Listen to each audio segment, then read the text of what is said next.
You ever have one of those nights where you're sitting on your porch at 2 in the morning, just trying to breathe, and suddenly realize you're smack in the middle of a suburban soap opera? Except it's your real life, and the villain's wearing Lululemon? Yeah, that happened. And if you'd told me a year ago I'd end up in a full-scale border war with a yoga-obsessed HOA president, I'd have laughed so hard I'd spill my bourbon. But let me back up a sec, because this story doesn't start with drama. It starts with a guy just looking for peace.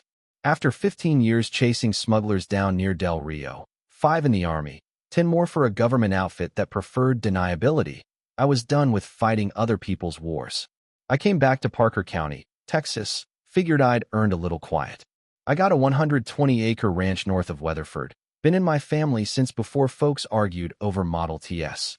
Out here, it's horses, cattle, and enough firepower in the vault to throw a decent Alamo reenactment if it ever came to that. No HOA, no nosy neighbors. That was the whole point.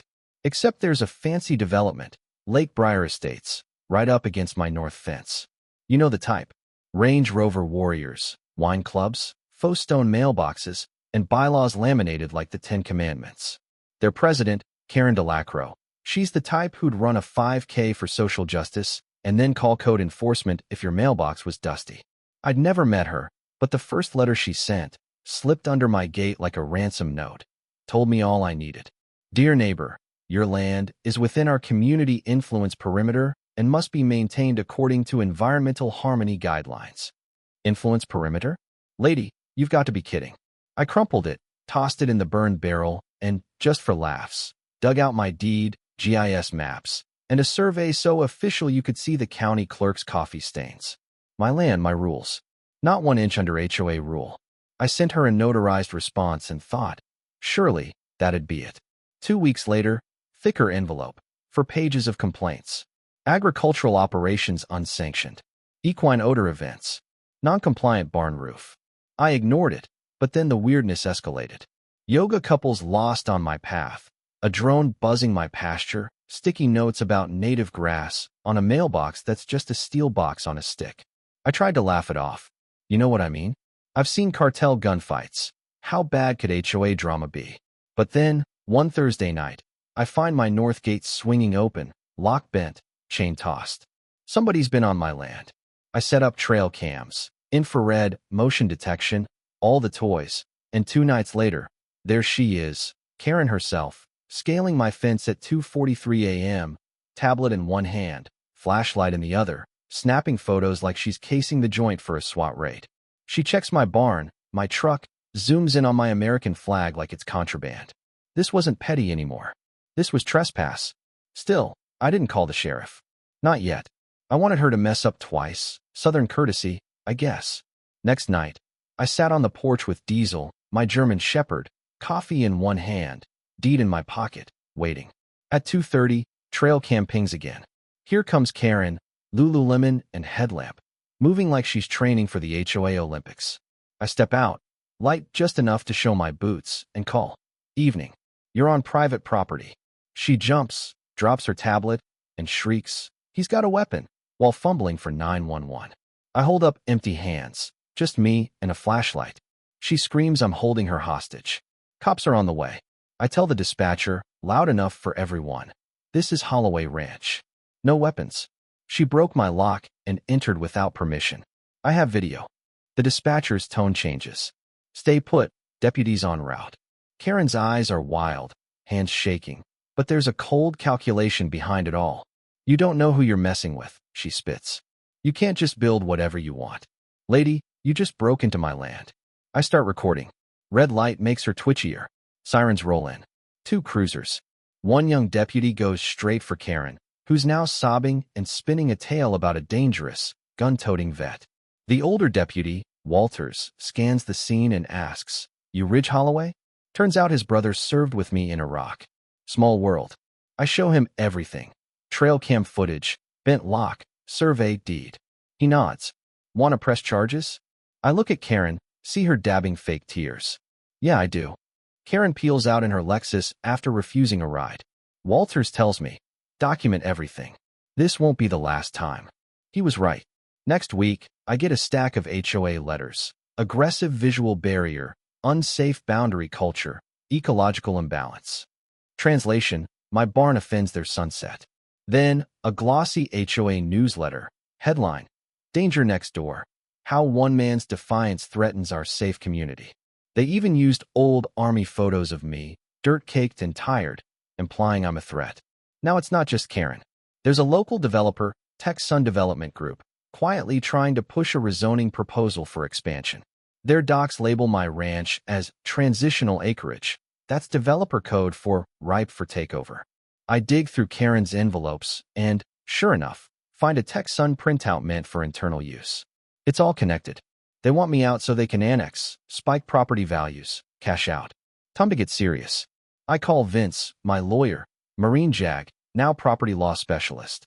He's seen HOA wars uglier than most divorces.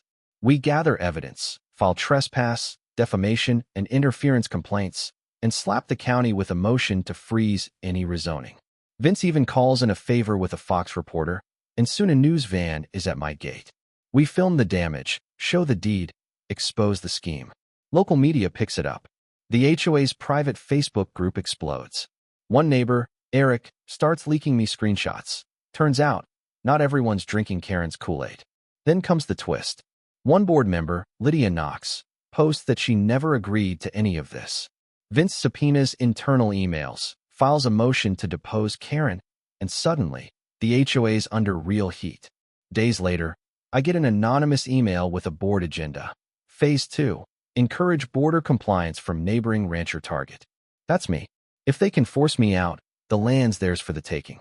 The hearing is classic Parker County. Ceiling fans, faded paint, a judge with no patience for nonsense.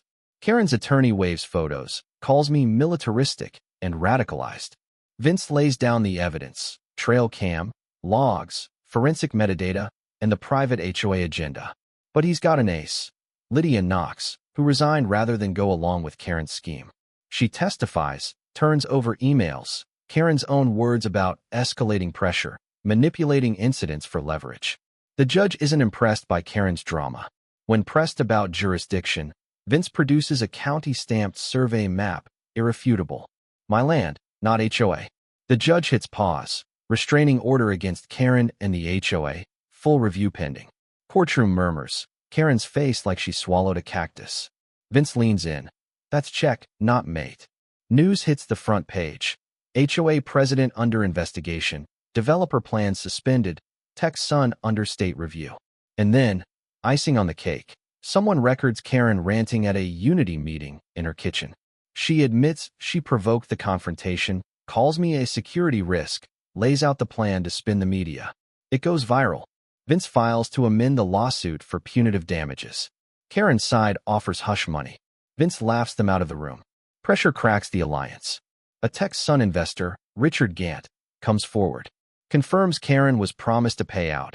HOA pressured to create instability. They plan to use my land as a recreation greenbelt. Hike values, flip the lots.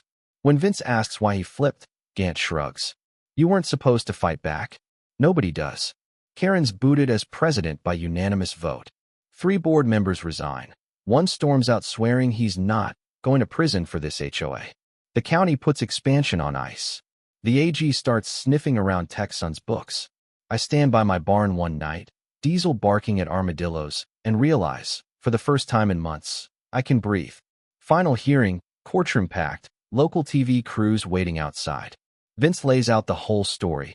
Trespassing, false police report, conspiracy, payments from TechSun to Karen's shell company. The judge doesn't hesitate, rules for me on every count. Karen gets probation, community service, and, best part, a lifetime ban from ever serving on an HOA board in Texas. HOA's on the hook for $86,000 and can't touch my property again. Judge looks Karen dead in the eye. You abused authority to attempt a hostile takeover of land that was never yours. This court sees through your euphemisms. You acted with entitlement, deceit, and cowardice. Headlines follow. Veteran rancher wins lawsuit. HOA president banned after scandal. Lake Briar elects a new, quieter board. One of them calls me, apologizes, says he never had the guts to stand up. I tell him, cowardice in groups is older than fences. Fox News does a follow-up. I let them film the horses. Diesel gets his close-up. The anchor says, some fences are just lines in the dirt. Others are boundaries that remind us why private property still matters. I like that. But the best part?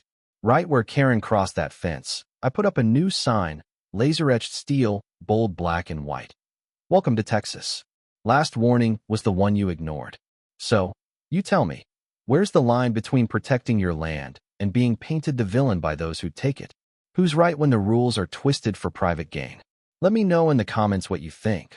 Was this justice, or just another round in the never-ending fight between property and power? Because out here, the line isn't just on a map. It's where you stand and say, no more.